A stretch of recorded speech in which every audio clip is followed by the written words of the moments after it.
welcome to the Richness Of. Today we're going to be talking about the richness of navigating the emotional issues through divorce. And I am so thrilled to have my very dear friend Peter Walzer on, who is, I would say, one of the most well-regarded divorce attorneys in Los Angeles area, California. They do a lot of international work as well. He's got a fantastic firm. So with that being said, let me introduce you, Peter. Thank you so much for joining us here today. Thank you for having me. I'm looking forward to chatting with you about this issue. Yeah, you know, it's an issue that unfortunately affects so many. And you and I always talk about, you know, life is about how we decide to think about things, and that really dictates how we will navigate through difficult, challenging situations.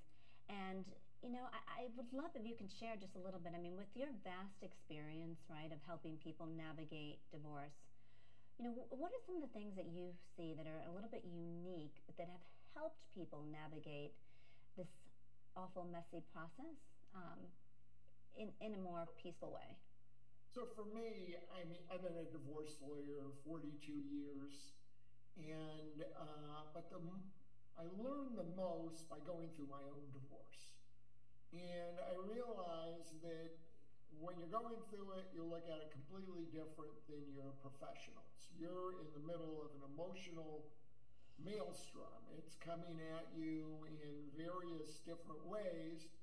And even if you know all the technical aspects of it, you're blindsided by these emotions. Yeah, and the emotions are difficult. And, you know, I'm a big believer, right? I know that we have many, many different emotions, but the two ruling emotions really that we have are love and fear. And I think that the most difficult thing when we're helping people navigate divorce is that the love that they had is essentially lost. And fear is at an all-time heightened level, right? Because there's so much uncertainty financially and also, right, with the family. So how do you, when you're helping somebody navigate this process, how do you help them kind of navigate those emotions? So everybody's different. And I really found, for me, the model that I saw was based on 5 stages of grief. And it wasn't that they happened in any particular order, or they even happened at all the same time, but it was a way to separate me from my emotions.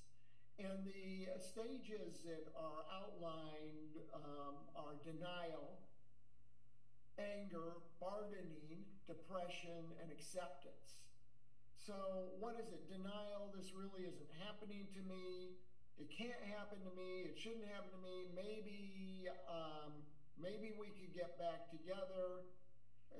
You just go into a shell and you can't really talk to anybody about it. You can't really deal with it. That can last days, months, years, you know, any number of time, but you just can't get your head around it. You can't do anything. You're frozen. So what do you do? And then at some point, the anger sets in. You're resentful. Why did you do this to me? How could this happen to me? You lose faith. You don't know how to deal with it. It's coming at the same time. Now, denial and anger could be happening at the same time. Then bargaining. If only I had done something different. What, you know, how could I? It's my fault. I should have, could have, would have. If it hadn't happened this way, or circumstances had been different, it would have been different. And then there's the depression. You're sad, you're unhappy, you're in despair.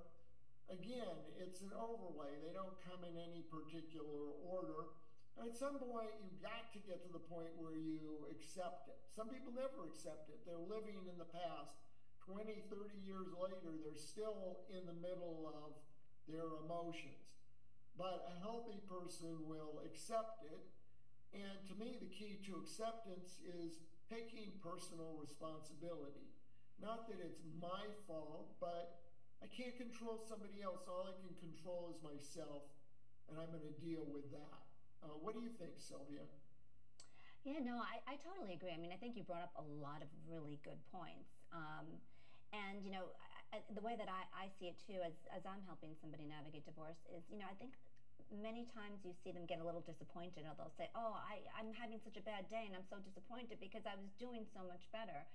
And I think you're right. I think it's so important to remind people that any kind of loss or major change like that, you're going to be navigating different stages, right? And I often give them the analogy. I say it's almost like parking a car. You don't necessarily get into the ideal spot right away. Sometimes you have to parallel back in. Sometimes you get out. Sometimes you have to turn the wheel.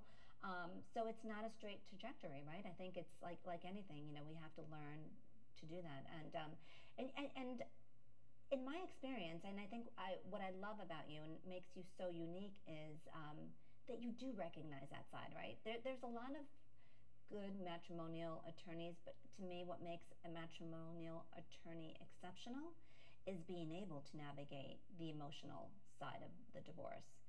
And again, I love the way that you do that. And when did you first really start kind of focusing on that?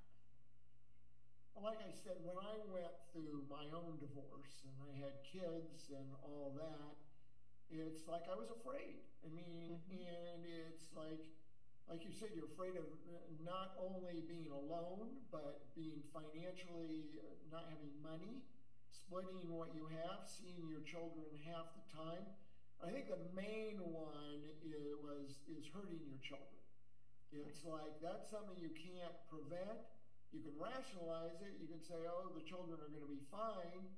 But in reality, children like having an intact family, and having a divided, a split family is hard, even if you get along. You're seeing your children half the time. You're going to have half the amount of money. You may be paying support. You may be dependent on somebody else.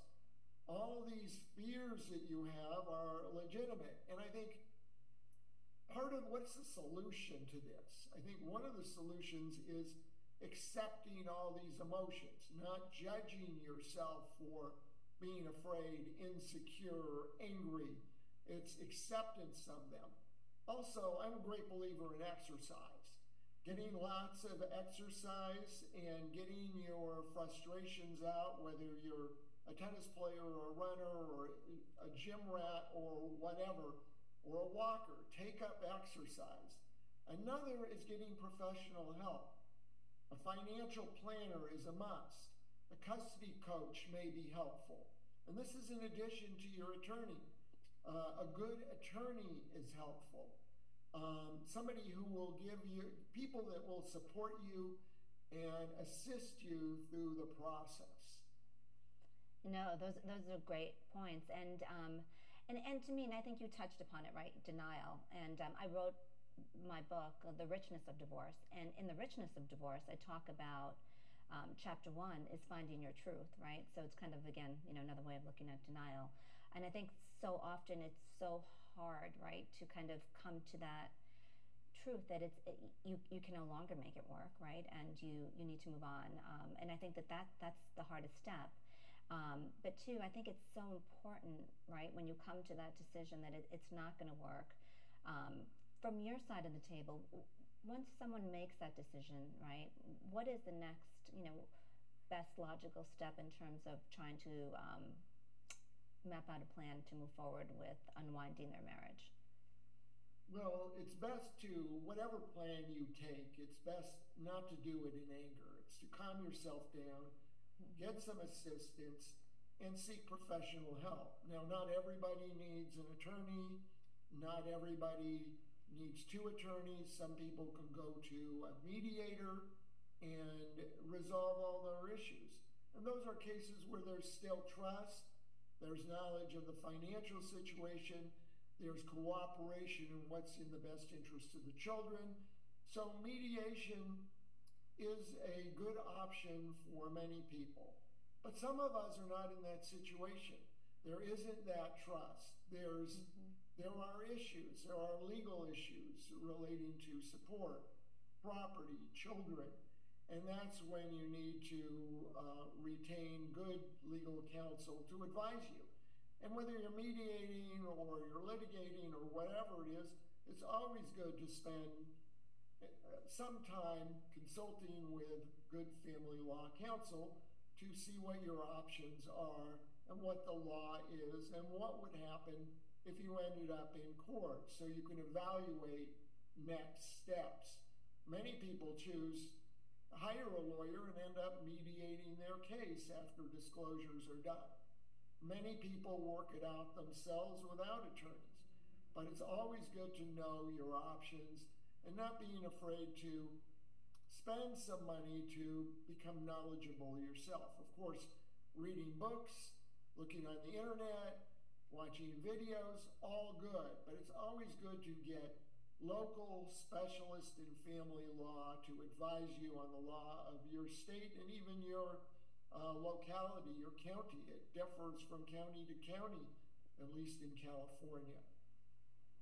Yeah, no, and I agree, and I think it is taking baby steps, and I'm a big believer that knowledge is power, right? So if you're thinking about it too, I think sometimes, I'll advise a client to just, go, let's spend time speaking to, a good family law attorney so that you can kind of understand the process and what it might mean to you, right? I just think that that's a great starting point. And then you touched on, I think once you work through that stage, I think the next part, and I think you're 1,000% right, is the delivery, right?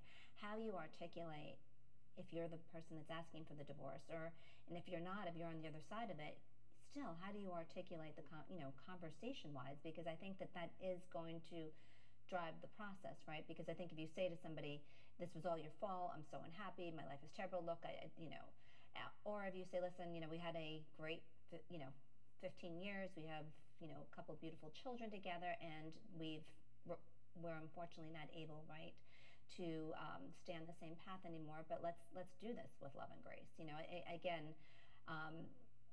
I'd love to get your perspective on that, but the other thing that I will say too is, in my book I talk about, people feel so out of control, and I think even if your partner chooses to not navigate with love and grace, I think you could still try to keep your side of the fence, with the whole mentality of navigating with love and grace, and not kind of going to their level.